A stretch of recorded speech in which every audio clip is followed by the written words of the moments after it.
Salut à tous, c'est Camille. Bienvenue sur ma chaîne dédiée à l'économie domestique, au nettoyage et à la propreté de la maison.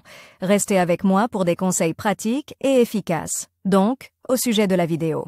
Asplenium auteur Elena pour lecture 8 minutes. Publié le 27.07.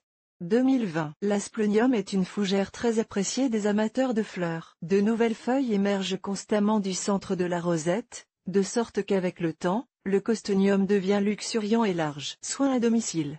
L'hôte des tropiques n'est pas particulièrement capricieux en matière de soins, bien qu'il nécessite une attention particulière en termes d'arrosage et de pulvérisation, et qu'il préfère être maintenu à mi-ombre. Emplacement et éclairage. Les aspleniums sont considérés comme tolérants l'ombre, mais il est préférable de ne pas les placer dans une pièce sombre loin d'une fenêtre. Il faut donc renoncer à placer le pot sur une fenêtre au nord ou au sud pour éviter de gâcher le vail. En cas de manque de lumière, il risque de cesser de pousser, et en cas d'excès, les feuilles bruniront et commenceront à dépérir. Il est préférable de choisir des fenêtres orientales et occidentales. Mais en été, il faut toujours l'ombrager pour qu'il ne soit pas exposé directement au soleil. La température. Le costonet est attiré par la chaleur, mais pas par la chaleur tout court. En été, il se contentera d'une température de plus 20 tandis qu'en hiver, la température optimale sera de plus 18 Si la pièce se refroidit et que le thermomètre descend à plus 10 degrés ou moins,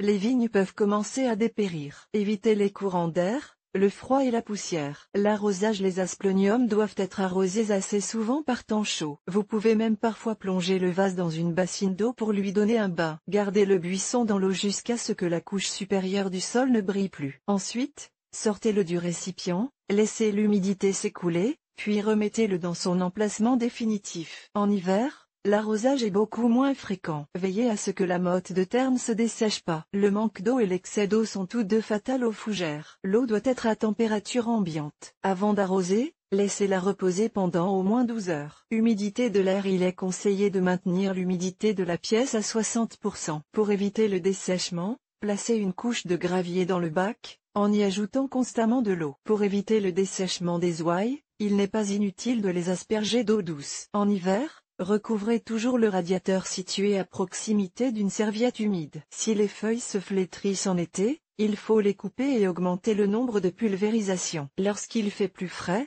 n'effectuez pas cette opération afin d'éviter les moisissures. Le sol. Les aspleniums ont besoin d'un sol meuble, légèrement acide, avec une bonne humidité et une bonne perméabilité à l'eau. Achetez un mélange de terre pour fougères. Vous pouvez également utiliser de la terre pour orchidées. Vous pouvez fabriquer la composition de vos propres mains, en combinant les ingrédients dans les proportions suivantes.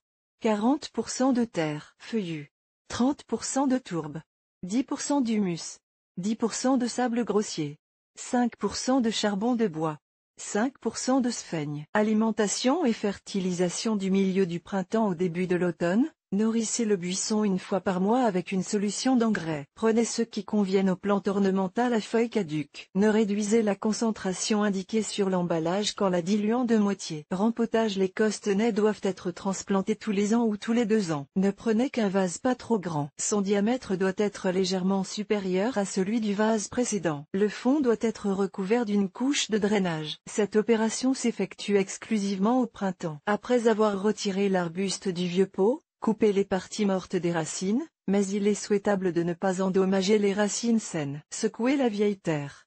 Ne pas trop serrer le nouveau mélange de terre et, immédiatement après la transplantation, versez de l'eau tiède et arrosez le vail. Placez-le dans une pièce ombragée pendant quelques jours pour qu'il s'adapte. Taille. La mi-vert n'a pas besoin d'être taillé régulièrement. Il suffit d'enlever les vieilles feuilles ou celles qui sont abîmées. Si la fougère commence à se dessécher, coupez toutes les feuilles sèches. Arrosez et pulvérisez fréquemment les pousses vertes restantes le matin et le soir. Grâce à ces soins, la plante produira rapidement de jeunes pousses. À l'avenir, essayez de pulvériser les feuilles tous les jours. N'utilisez jamais de pulvérisateur pour la brillance. L'asplenium est contre-indiqué. Multiplication.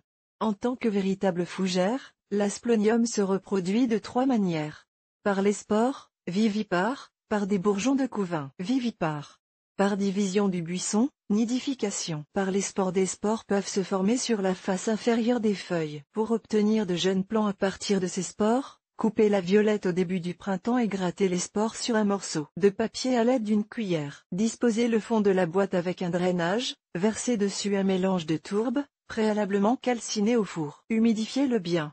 Répartissez uniformément les spores sur la surface, couvrez la serre avec du verre. Mettez-la dans l'obscurité. Il est souhaitable de réchauffer les parois par le bas. Chaque jour, retirez la vitre et humidifiez le sol. Veillez à ce qu'elle ne se dessèche pas. Les fougères germeront au bout de 1 à 3 mois. Elles ressembleront à de la mousse. Retirez ensuite le verre et rapprochez la boîte de la lumière. Lorsqu'elles s'étendent, éclaircissez la plantation en laissant les plus grandes. Gardez un œil sur les animaux. Ceux qui se développent mieux que les autres peuvent être transplantés par 2 ou 3 dans des pots avec de la tourbe. Le bourgeonnement des bourgeons. Si vous remarquez des petits bulbes à l'extrémité des feuilles, n'attendez pas qu'ils tombent. Séparez le bulbe avec un morceau de guêpe et plantez-le dans un petit vase, en le recouvrant d'un pot en verre de 200 grammes. Conservez le plant dans un endroit sombre mais chaud. La température ne doit pas descendre en dessous de 22 degrés Celsius. Retirez le couvercle tous les jours, aérez la plante et humidifiez le bébé. Dès que vous constatez que la croissance active a commencé, vous pouvez retirer le pot et rapprocher le vase contenant l'animal de la lumière. Avant la plantation, désinfectez la terre au four et placez-la dans le vase sur une couche de drainage. Si vous vous trompez et que le bourgeon de couvain tombe dans le sol, la plante peut germer toute seule. En divisant le buisson, il est préférable de procéder à cette opération au début du printemps, lors de la transplantation. Sortez l'arbuste du pot. Avec les mains, décollez délicatement la terre. Sur le côté, marquez une feuille avec une petite boule de racine. Coupez-la du buisson principal à l'aide d'un couteau bien aiguisé. Plantez la pousse dans un petit vase. Utilisez la même terre que pour la plante adulte. Ne vous préoccupez pas du fait que la pousse pousse très lentement au début. Ne vous empressez pas de fertiliser le sol. Vous pouvez seulement pulvériser le ouaille avec une solution peu concentrée de zircon ou d'épines. Au bout d'un mois environ, le nouveau venu commencera à prendre de l'ampleur. Procédez alors aux soins comme pour un animal adulte normal. Si vous constatez que le point de croissance de l'asplenium est unique, ne le divisez pas en plusieurs parties. Maladies et parasites. Les aspleniums sont robustes et ne tombent que très rarement malades. Si vous constatez une pourriture grise ou une bactériose des feuilles, n'attendez pas qu'elles se dessèchent définitivement, mais limitez les arrosages. Si des taches apparaissent sur les vignes, indiquant une infection par Phyllostichta ou Taphina, utilisez des fongicides. Les taches brunes indiquent généralement une infestation de nématodes. Ne les confondez pas avec les spores, qui se développent à la base des folioles des fougères adultes. Erreur de soin. Si la plante n'est pas bien soignée, elle commencera à se dessécher. Vous devrez alors prendre des mesures de sauvetage urgentes. La tache foliaire. S'il ne s'agit pas de dégâts causés par des parasites ou de la formation de spores, cela signifie que vous avez abusé de l'engrais. Veillez à ce que le sol soit peu acide. Endommagement des bords de la vaille. Se produit en cas d'air trop sec et d'arrosage irrégulier, ainsi qu'en raison de l'utilisation de préparations qui augmentent l'éclat des feuilles. Séchage des pointes. Se produit lorsque le taux d'humidité est trop faible. Vaporisez les feuilles 1 à 2 fois par jour à l'aide d'un pulvérisateur. L'enroulement des feuilles. Si les feuilles se recroquevillent mais ne se dessèchent pas, cela signifie que l'asplenium est simplement froid ou que vous l'avez placé dans un courant d'air. Feuilles pas les taches. Déplacez le vase d'une fenêtre au sud à une autre. Apparemment, la fougère a pris un coup de soleil. Flétrissement du feuillage. Si cela se produit lorsque le sol est humide, cela signifie que vous arrosez trop votre animal. Le même symptôme peut indiquer un pourrissement des racines. Signe folklorique.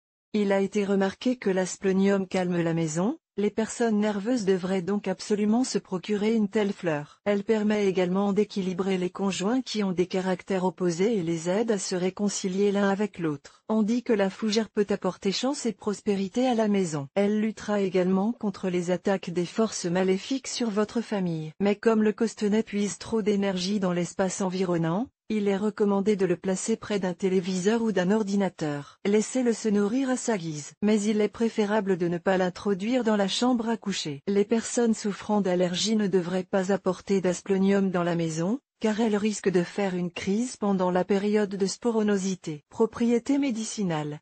La grande majorité des espèces de Costanza ont une fonction purement décorative. Seules certaines variétés sont utilisées par les herboristes pour soigner les blessures ou arrêter les poussées de fièvre. Elles peuvent également soulager les douleurs, tonifier le corps, et aider en cas de scorbut ou de jaunisse. Les spécimens domestiques ne sont pas dotés de telles propriétés, il ne faut donc pas essayer de les utiliser pour se soigner. Les espèces. Bien qu'il existe plus de 700 aspleniums dans la nature vivante, Seules quelques espèces ont pris racine dans des conditions ambiantes. Les plus courantes sont les vivipares et les nidifuges. Asplenium viviparum.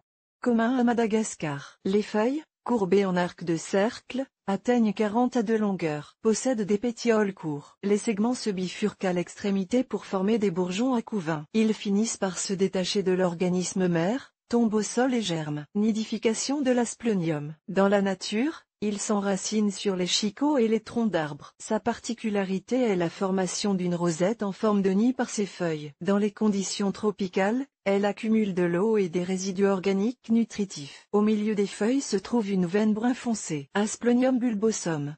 Espèce à feuilles caduques avec un pétiole dressé et des folioles triangulaires. Comme les espèces vivipares, elle est capable de produire de nombreuses petites filles. Asplenium scolopendra ressemble à l'espèce vivipare par son aspect. Les feuilles s'étirent d'abord vers le haut, puis se recourbent en arc de cercle. Elles sont de couleur vert clair avec des bords ondulés. Les feuilles délicates de cette espèce ne doivent pas être touchées avec les mains. Toutes les espèces d'asplenium peuvent durer longtemps sous forme coupée, c'est pourquoi elles sont largement utilisées pour les bouquets. De fait,